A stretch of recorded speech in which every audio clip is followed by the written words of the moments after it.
अस्सलाम वालेकुम व्यूवर्स। तो कैसे हैं आप सब। आज की इस वीडियो में हम एक नए कॉन्सेप्ट के बारे में बात करेंगे। पहले पिछली वीडियोस में हमने देखा था फंक्शंस के बारे में, उससे पहले कंट्रोल फ्लो और फिर उससे पहले हमने सिंटैक्स के बारे में देखा था और कुछ पिछले और भी कॉन्सेप्ट्स देखे थे।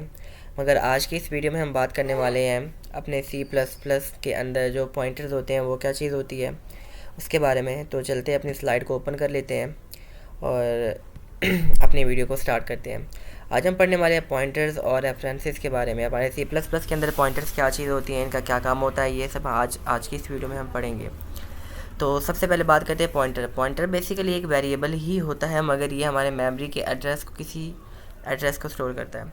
किसी दूसरे वेरिएबल के पास क्या एड्रेस है उसको वो स्टोर कर देता है अपने पास, ठीक है।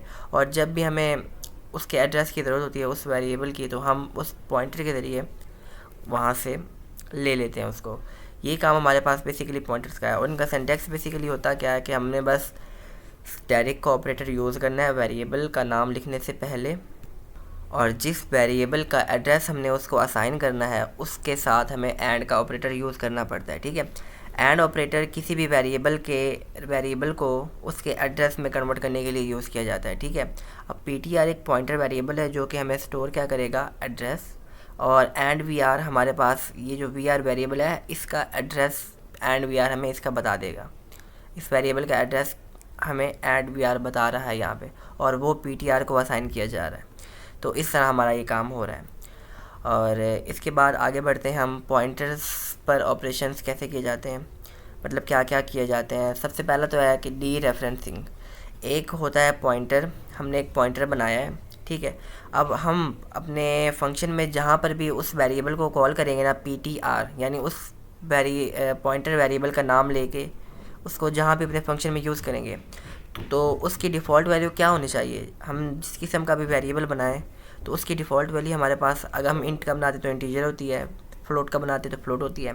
इसी तरह ये जो हमने स्टैटिक बनाया है इसकी भी डिफ़ॉल्ट वैल्यू इसी का हमारे पास, इसके अंदर जो एड्रेस होगा वही इसकी डिफ़ॉल्ट वैल्यू होगी। लेकिन अगर हम चाह रहे हैं कि ये जिस वेरिएबल का एड्रेस स्टोर कर रहा है, हम चाहते हैं कि हमें उस वेरिएबल की यहाँ पर वैल्यू मिले, तो हम करेंगे क्या, उसको यूज़ करते वक्त उसके साथ स्टैटिक का ऑपरेटर यूज़ करेंगे, और ये इसको कहते हैं डी रेफरेंसिंग। वैसे तो हम रेफरेंस करते हैं और इसको कहते हैं डी रेफरेंसिंग, इससे हमें उसकी वैल्यू मिल जाती है। और दूसरा ऑपरेशन है पॉइंटर अरिथमेटिक।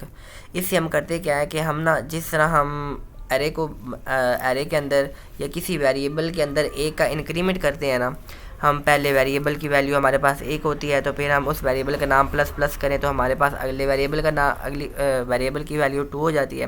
बिल्कुल इसी तरह अगर हमने एक पॉइंटर बनाया तो उसको हम इंक्रीमेंट लगाएं उस पर, तो होता क्या है कि चूँकि मेमोरी सेल्स जो होते हैं ना, पहली मेमोरी सेल का एड्रेस जो इसके पास था, अब क्या होगा कि उससे अगली वाली जो मेमोरी सेल होगी ना उसका एड्रेस उसके पास चले जाएगा।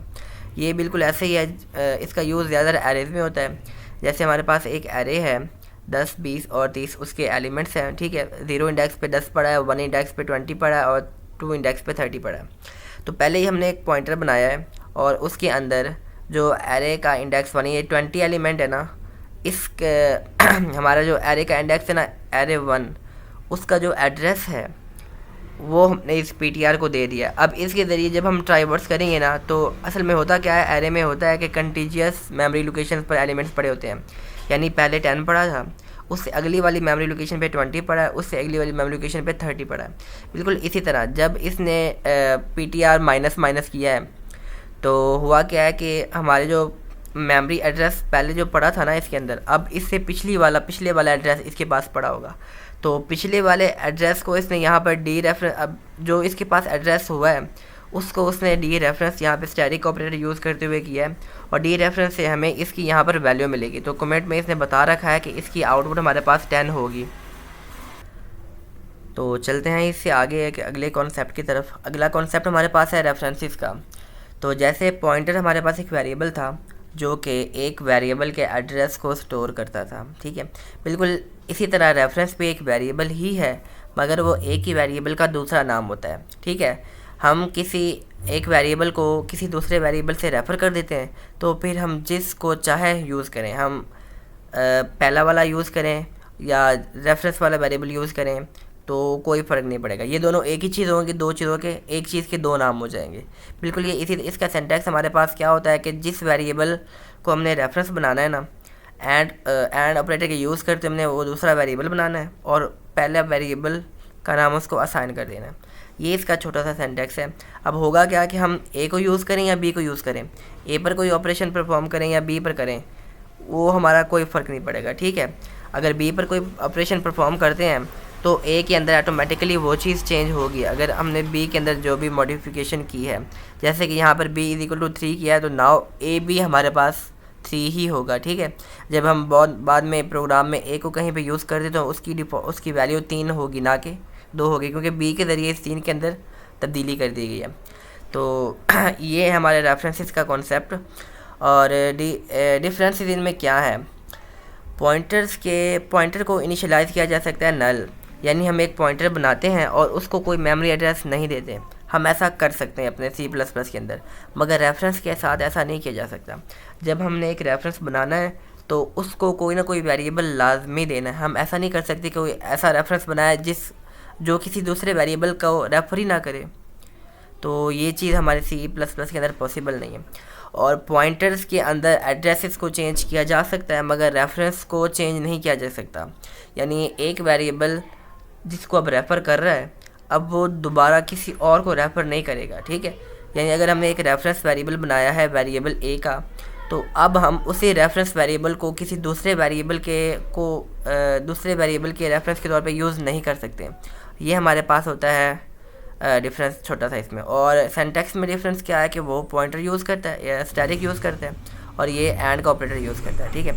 अब हम इंटीजर और वेरिएबल के हमारे पास डेटा टाइप होती है कीवर्ड, हमारा जो इंटीजर कीवर्ड और जो वेरिएबल का नाम है, इनके अंदर हम कहीं पर भी एंड या स्टैटिक का यूज़ कर सकते हैं पॉइंटर और रेफरेंस बनाने के लिए, ठीक है। हम वेरिएबल के नाम के साथ भी स्टैटिक को लगा सकते हैं, डेटा टाइप के नाम के साथ भी स्टैटिक को लगा सकते हैं, इन दोनों के दरमियान भी लगा सकते हैं इधर उधर स्पेसिस हो। जैसे कि यहाँ पर पिछली स्लाइड में हमने देखा कि यहाँ पर हम देखें तो इंटीजर के साथ स्टैटिक लगा हुआ है, लेकिन इससे पिछली वाली स्लाइड पे हम देखें तो पॉइंटर हमारे पास वेरिएबल के साथ लगा हुआ है, तो इससे कोई फ़र्क नहीं पड़ता, ठीक है। तो इसकी अगर विजुअल रिप्रेजेंटेशन में हम देखें तो जब हमने एक पॉइंटर बनाया है तो उसके पास एक एड्रेस है और बाद में उसको एक वेरिएबल दे दिया, क्योंकि एक वेरिएबल तो बन गया, हमने एक मेमोरी को एड्रेस तो मतलब एक मेमोरी को तो बना लिया ना कि हम इस मेमोरी को अब यूज़ करेंगे। अब उसके पास एक एड्रेस है, लेकिन फिर उसके बाद हम करते क्या है कि एक वेरिएबल दूसरे का एड्रेस उसके अंदर डाल देते हैं, ठीक है। मगर रेफरेंस में हो रहा होता है कि हम डायरेक्ट ही उस वेरिएबल का एड्रेस उसको देते हैं। हम कोई इसके पास अपना कोई एड्रेस नहीं होता, बल्कि डायरेक्ट ही उसी वेरिएबल का एड्रेस होता है जिसको वो रेफ़र कर रहा होता है। ये फ़र्क है छोटा सा पॉइंटर्स और रेफरेंस के दरमियान। तो आज के लिए बस इतना ही। आज कोई प्रैक्टिकल इतना काम नहीं था जो हम करके दिखाते। स्टैटिक बनाना, अब इसका सिंटैक्स तो यहाँ पर आपको पता चल गया है क्या होगा बस। और इसको जहाँ पर भी आपको ज़रूरत होगी आप इसको यूज़ करेंगे। रेफरेंस को जहाँ पर ज़रूरत होगी, रेफरेंस का यूज़ ज़्यादातर हमारे पास फंक्शन में किया जाता है।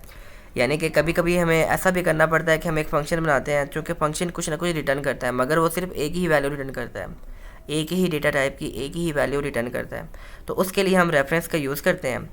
तो फंक्शन के अंदर जो पैरामीटर हम पास करते हैं ना, उसको अगर हम बाय रेफरेंस पुट करें, यानी जब हम पैरामीटर बनाते हैं अपने फंक्शंस के अंदर तो वहाँ पर हम एंड का यूज़ करें तो वो पैरामीटर्स बाय रेफरेंस हो जाते हैं। और जब वहाँ पर हम किसी वेरिएबल को as a parameter function call करते वक्त इनपुट करते हैं तो वहाँ पर हमारे पास जो भी मॉडिफिकेशन अंदर की जाती है उन वेरिएबल्स के ऊपर फंक्शन के अंदर, वो हमारे एक्चुअल मेन में भी हो रही होती है। तो इस तरह हम उन वेरिएबल्स के अंदर भी मॉडिफाइड वैल्यू को हासिल कर लेते हैं और हमारी रिटर्न टाइप भी मिल जाती है। तो इसके कोई क्वेश्चन हो तो आप ज़रूर कमेंट करिएगा मज़ीद भी। तो आज के लिए बस इतना ही। इसमें ज़्यादा प्रैक्टिकल करने का था नहीं, इस वजह से मैंने आज कोड पे कुछ नहीं किया, VS कोड पे कुछ नहीं किया। तो अगर वीडियो अच्छी लगी तो प्लीज़ लाइक करिएगा, हमारे चैनल को सब्सक्राइब भी करिएगा और कोई क्वेश्चन हो प्लीज़ कमेंट करिएगा। उम्मीद है मिलते हैं फिर इससे अगली वीडियो में। अल्लाह हाफ़िज़।